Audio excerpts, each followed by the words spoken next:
This $3 hack might just save your laptop. But first we must open the mystery package. But before we get too excited, let's use this free HP Envoy I picked up to explain why this works. Its screen may be shattered, but not its potential! After we've taken out the screws, spudged the sides, and sustained the one mandatory injury per episode, we can take off the cover to the computer. The innards to every computer are going to look a little different, but they're going to have some of the same features. What we're concerned with is the cooling system here. If we unplug the fan, take out the screws, and then loosen these screws here, we can remove the cooling system and reveal the computer's brain. So the brain of the computer likes to get really hot, so you got some thermal paste right there that draws the heat to this heat sink that then brings it to the fan and shoots it out of the computer. And if you notice where the fan is, you'll also notice on the cover you have these holes here and these ones on the top to disperse the heat. And I like to replace the thermal paste every 4 years, and this one's 5 years old, so I'm gonna do that real quick. I have alcohol and paper towel. Now I bet you're wondering, why is cooling important? Well, it's super important! Not only is it the only thing that's keeping your chips alive, but it could be directly affecting your performance. The chip is only going to run at safe temperatures that are directly affected by your cooling system, so if it isn't running efficiently, it's going to crank down the amount of performance you can get out of it, which is known as thermal throttling. So if you're running ancient thermal paste, if you have a dead fan, or if one of these vents gets covered up, you are directly affecting your performance and the lifespan of the system. This is also why it's important to run quality thermal compound.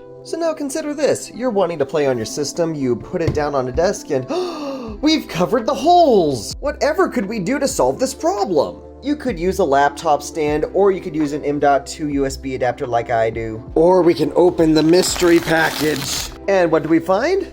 Door stops. I don't have enough desk space to use a full-size laptop stand, but these are a cheap solution that even add a little extra grip, and they're small enough to where they don't block any of the air holes. And more importantly, we now have this gap where air can cycle through. And while this might not be the computer I'm going to be using it with, it works great for my gaming laptop. And here's the end result. I now have a gap in the back without needing to use my M.2 adapter, and it even adds a little extra grip to it because it's rubber on both ends. Now, am I trying to argue that rubber door stops are the best solution to the problem? No! But if your end goal is functionality for the lowest possible price, you really can't go wrong. Check out the link in the YouTube video description down below if you want to pick up a set of these. It will only run you about $250.